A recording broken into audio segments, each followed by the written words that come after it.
Para ficar um pouco mais claro, vamos para o Visual Studio, tá? E aqui no Solution Explorer, você clica dentro do projeto aqui com o botão direito e você vai clicar em Add e aqui você vai ver que tem a opção de Class. Então, botão direito, Add, Class. A hora que você vai colocar Class aqui, ele vai pedir para você colocar um nome nessa classe. Então, vamos começar com o nome de pessoa.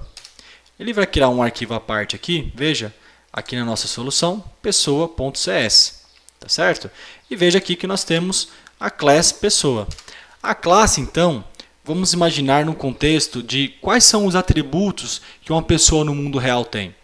Uma pessoa no mundo real, ela tem um nome. Então, para isso, um nome, vamos voltar para o tipo. Que tipo de dados eu poderia utilizar para representar o nome da pessoa? Seria um string, correto? Então, vamos colocar aqui public string nome. Veja que apareceu uma palavrinha aqui que você falou, opa, mas eu nunca vi essa palavrinha, que é o public. Esse public, ele é um modificador de acesso.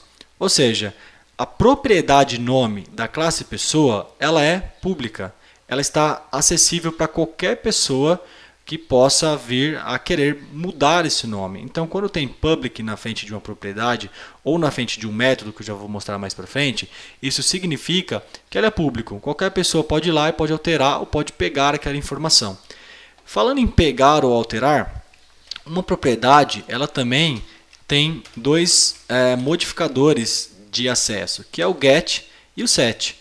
O get você vai utilizar quando você quer pegar a informação. E o set você vai utilizar quando você quiser alterar aquela informação. Então, quando você quiser alterar o nome, você vai fazer nome igual e o nome que você queira. Nesse momento, o C# vai usar essa propriedade set para alterar o valor. Agora, quando você quiser pegar aquela informação para mostrar na tela, ele vai pegar essa informação de nome e aí ele vai fazer um get, ou seja, ele vai pegar aquela informação e vai exibir. Então, voltando para a classe aqui, né? A classe é uma representação de um modelo ou de alguma coisa do mundo real. Então, nós estamos representando em código uma pessoa, que uma pessoa tem como propriedade um nome.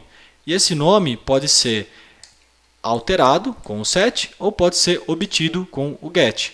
E se ele pode ser ou não alterado ou se ele pode ser ou não obtido, nós vamos utilizar aqui esse public para falar que ele é público, qualquer um pode fazer. Outra informação que nós temos também seria, por exemplo, o CPF da pessoa, né? Então aqui getSet, né? CPF. E assim a gente começa a criar algumas propriedades. Então vamos fazer aqui public string número de conta corrente, e dá aqui um get e vamos dar um set aqui. Por enquanto, vamos utilizar só essas três propriedades, correto? E aqui na classe, a classe também ela pode ser pública, ou seja, qualquer pessoa poderia vir aqui e falar que a classe aqui ela tem uma propriedade nome e ir lá e alterar aquela informação. Mas beleza, a construção de uma classe, no que se diz a propriedades, é basicamente isso. Você cria uma classe, você define se ela é pública ou não, e aí você coloca os atributos aqui dentro também. E os atributos podem ser também públicos ou não. Então vamos agora para o program.cs. Como que vai funcionar a classe então aqui dentro? Aí a gente vai entrar no conceito de objetos, tá? A classe ela é apenas uma representação. Vamos imaginar que você trabalha com culinária. Isso aqui ela seria apenas uma receita, ou seja, você sabe que a classe tem um nome, um CPF e um número de conta corrente. Agora, para você fazer aquilo funcionar, para você pôr em vida aquilo, você tem que usar um objeto. Um objeto ele é uma representação da sua classe na memória do seu computador.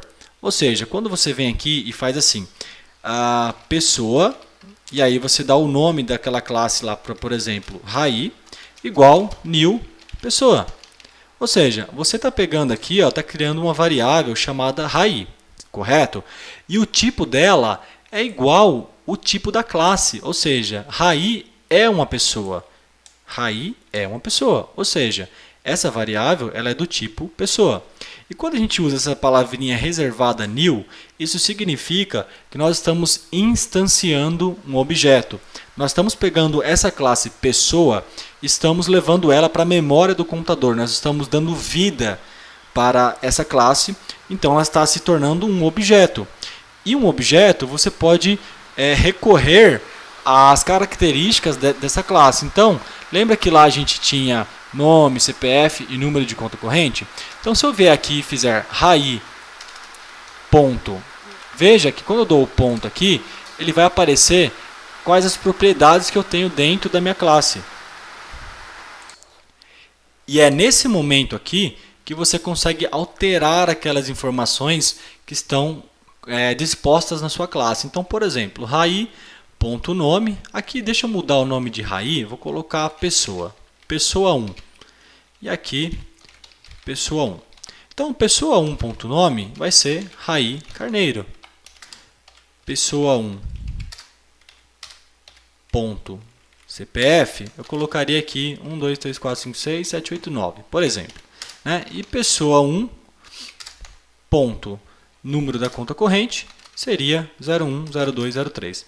Então, veja que nesse momento aqui, que eu estou colocando igual alguma coisa, dentro desse meu objeto pessoa 1, que representa a minha classe pessoa, a hora que eu faço esse igual, ele está vindo aqui, deixa eu fazer isso aqui, ó, vertical, beleza.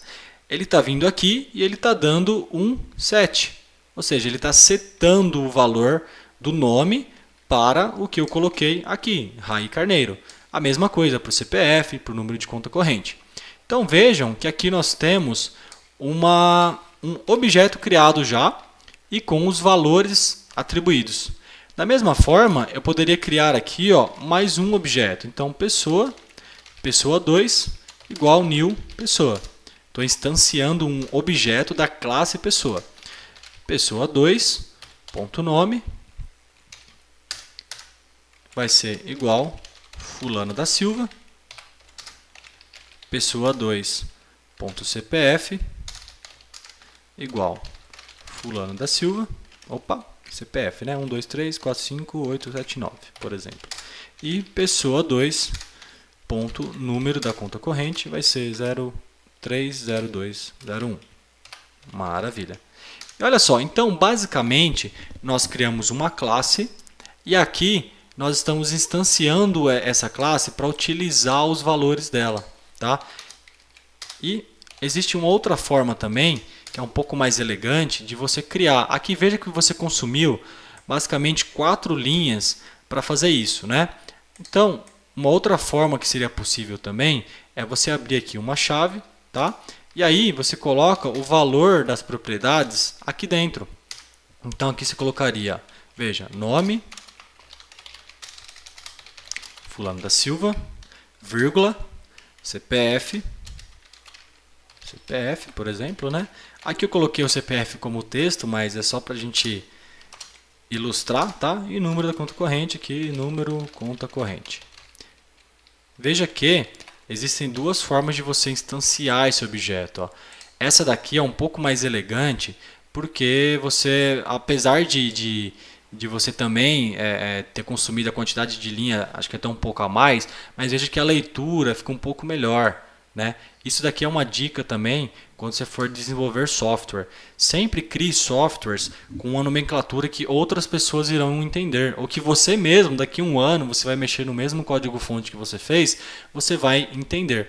Então, basicamente, eu vou dar um pause aqui e vou ensinar até para vocês em seguida como debugar a sua aplicação. Então, até aqui a gente criou uma classe, instanciamos essa classe, colocamos os valores e agora eu quero ver isso em memória. Para debugar a sua aplicação, basicamente, você clica aqui do lado da linha que você quer, tá vendo? Não vou